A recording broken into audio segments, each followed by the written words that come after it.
안녕하세요. 보타임의 미국 소식입니다. 7월 22일 헤드라인 뉴스를 전해드리겠습니다.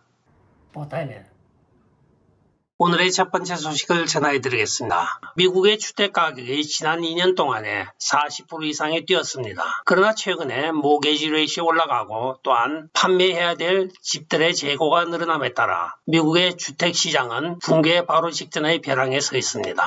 1년 반 사이에 미국의 평균 주택값은 약 40%가 뛰었습니다. 그러나 일반 시민들의 소득 수준은 극에 못 미치는 9%대에 머무는 것입니다. 이는 국민 평균 소득의 상승에 비하여 4배 이상이나 올랐던 주택시장이 올라가면 내려와야 한다는 진리와 같이 지금 하향 곡선을 그리고 있으나 정부에서는 이 모양 저 모양으로 인플레이션을 일으켜서라도 주택시장의 가격을 낮추지 않으려고 노력을 하였습니다. 그러나 인플레이션이 점점 심해짐에 따라 이제는 주택가격의 결정은 평균 30 내지 80%까지 하향 곡선을 그릴 것이라고 보고 있는데 그 붕괴의 정도는 연준이 얼마만큼 금리를 올리느냐에 달려있다고 오늘 발표가 되고 있습니다. 다음 소식입니다. 결국은 글로벌리스트들이 승리를 맛보고 있습니다. 최근의 이태리 사건을 보면 드라기 총리가 사임을 하였으나 대통령이 거절하는 사태까지 나타나고 있습니다. 그 원인은 바로 딴 것 아닙니다. 먹고 사는 빵 문제 때문입니다. 결과적으로는 세계주의자들의 그레이트 리스트에 따라 드라기가 행정정책을 펴온 덕에 오늘날 이탈리아에서는 빵을 사기 위하여 1km에 가까운 줄을 늘어서고 있는 광경이 지금 포착되고 있습니다. 이는 그간의 글로벌리스트들이 그레이트 리셋을 하기 위하여 빵을 배급하는 시스템으로 가져가고자 하였으나 결국은 이태리에서 먼저 성공을 거두고 있습니다. 이태리면 그래도 유럽의 선진국가 중에 하나인데 빵 하나 사려고 2km나 줄을 선다는 것이 말이 됩니까? 부는 상류 엘리트만 소유를 하고 나머지는 그저 노예와 같이 주는 빵이나 먹으라고 하는 그들의 아젠다가 지금 이태리에서부터 시작이 되고 있습니다.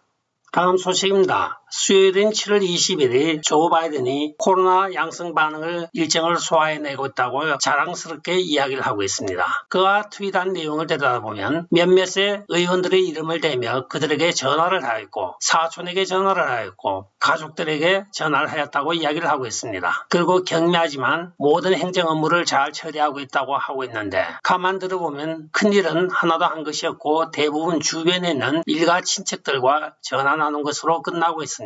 대통령의 일은 정을 잘하는 것이지 가족을 잘 돌보고 주변 사람들과 전화질하는 것은 아닌 것으로 알고 있습니다. 한편 조 바이든은 1년 전인 2021년 7월 21일 CNN과의 인터뷰에서 백신을 맞으면 절대 코로나에 걸릴 수가 없습니다 하고 백신 홍보를 한 적도 있습니다. 1년도 안 되어 자기 자신이 코로나의 양성 반응으로 감염이 되었다는 사실에 대해서는 묵묵부답으로 경미합니다 하고 지금 넘어가고 있습니다.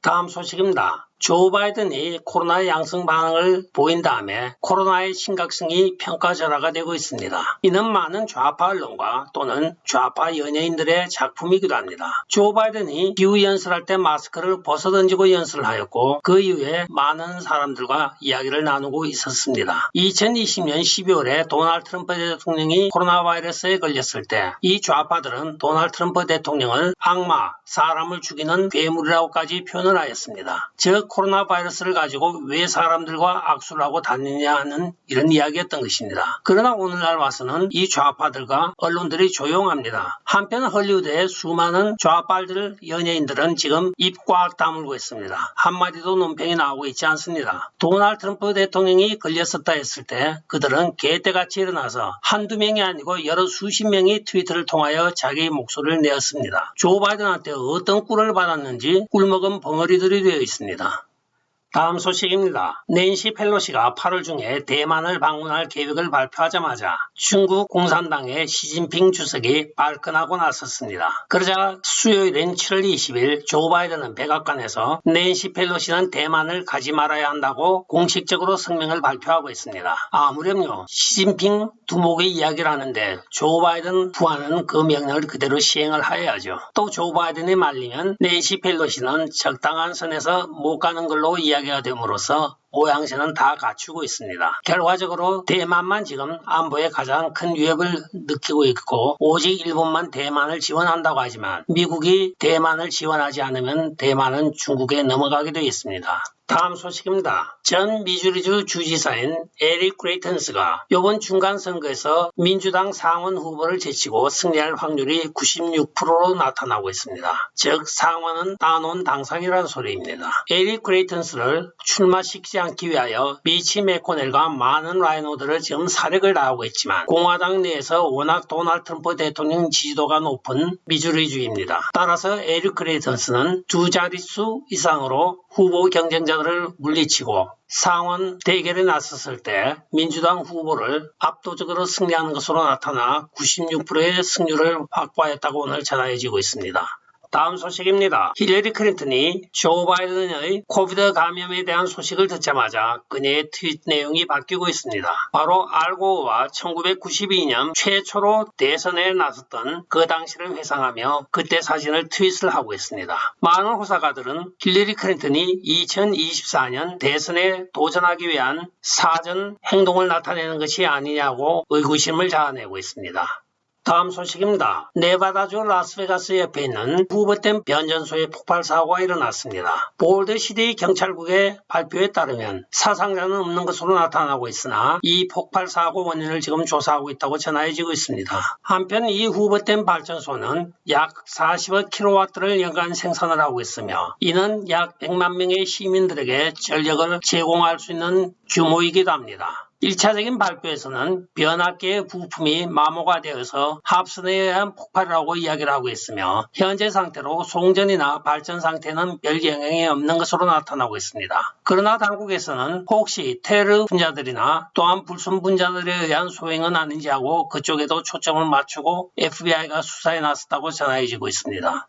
다음 소식입니다. The Federalist의 베터 와이헤드가 쓴 기사를 살펴보면 지금까지 바이든 행정부의 가장 큰 실패 11가지라는 기사가 실렸습니다. 현실적으로 이러한 11가지의 큰 실패는 미국을 사랑하는 사람들 눈에는 그렇게 보일지 모르나 글로벌리스트들의 눈에는 미국을 사랑하지 않으므로 바이든 해리스 정권이 미국 파괴를 시작하는 것이 그들의 눈에는 절대적인 성공으로 보일 수 있다고 이야기를 하고 있습니다. 그레이트 리셋을 시작하기 위한 노력에서 바이든과 해리스가 하고 있는 역할의 주요 목표를 이해하는 것이 중요하다고 하며 이 기사에는 5가지를 나열하고 있습니다. 우리 대부분이 조 바이든과 해리스가 절대적으로 실패한 것으로 간주하고 있는 것이 실제적으로는 글로벌리스트들 눈에는 계획된 대로 차근차근 미국을 완전히 파괴하는 역할을 하며 그들의 역할은 무능을 가장하는 것이라고 이야기를 하고 있습니다. 따라서 그들이 하고 있는 일들은 세계 엘리트주의자들에 의한 계획에 따라서 정확하게 행하고 있다고 분석을 하고 있습니다. 글로벌리스트들의 목적은 미국을 완전히 해체한 다음에 그 다음에 더 나은 발전이라고 하여 모든 것은 엘리트들이 소유하고 대중은 아무것도 소유하지 않는 새로운 신세계 질서를 도입하는 것이 미국의 근본적인 목적이라고 밝히고 있습니다. 첫 번째, 경제 파괴,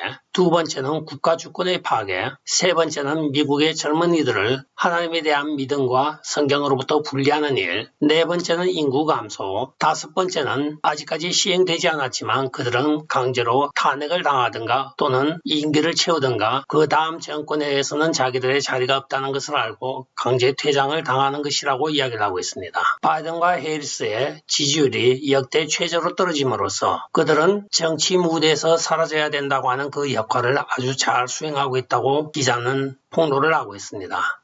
다음 소식입니다. 피자 배달을 하던 영웅이 심각한 부상으로 지금 병원에 누워 있습니다. 닉 보스틱이라고 하는 이 피자 배달원은 인디아나주의 불타는 집에서 4명의 아이들과 8살짜리 자기 사촌 자매를 구한 다음에 심각한 화상을 입고 병원에 입원을 하였습니다. 이 영웅적인 행동에 대하여 그의 사촌인 리차드 보스틱이 고펀드미에 올리자마자 약 50만 불에 가까운 모금이 미국 전국 각지에서 성금이 답지하여 마련되었다고 전해지고 있습니다. 개인주의로 메말라가는 이 시점에 이웃의 내 아이를 구하고 자기 사촌을 구한 이 영웅적인 피자 배달맨에 대하여 미국의 따뜻한 온정이 계속 쏟아지고 있다고 오늘 전해지고 있습니다.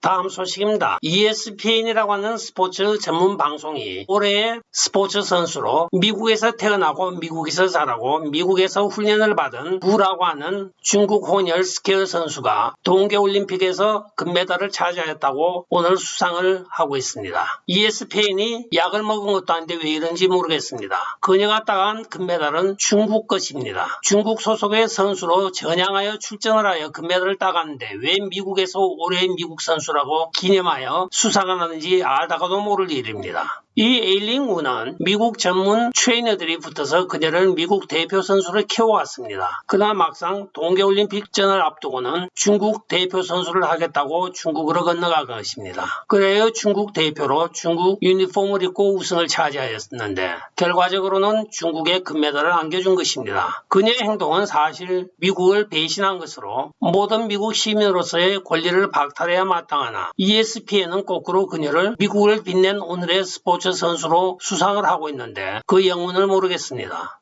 오늘의 마지막 소식을 전해드리겠습니다. 에릭 애덤스 워싱턴 DC 시장이 텍사스와 아리조나주 주지사들을 비겁하다고 지금 비난을 하고 있습니다. 그 원인은 텍사스주나 아리조나주 주지사들이 약속한 대로 불법 이민자들이 국경을 넘어오자마자 체포하여 전부 DC로 버스를 태워 보내고 있기 때문입니다. 이제는 워싱턴 DC가 불법 체류자들로 인하여 범죄와 여러가지 사회적인 문제가 대두가 되자 엉뚱하게도 국경 관리를 잘하고 있는 텍사스와 아리조나 주지사를 험담을 하고 나서고 있는 것입니다. 결자 해지라고 DC 의원들이 이런 짓을 했으니까 DC가 책임을 져야 되는 것이 맞습니다. 지정학적으로 국경에 붙어 있다고 국경 쪽에서 책임을 져야 될 이유는 없는 것이죠. 한편 란 디산티 플로리다 주지사는 바이든 고향 땅에다가 제자들을 수송한다고 이야기하였는데 어떻게 됐는지 아직 그에 대한 소식은 없습니다. 일단은 텍사스와 아리조나가 아주 잘하고 있습니다.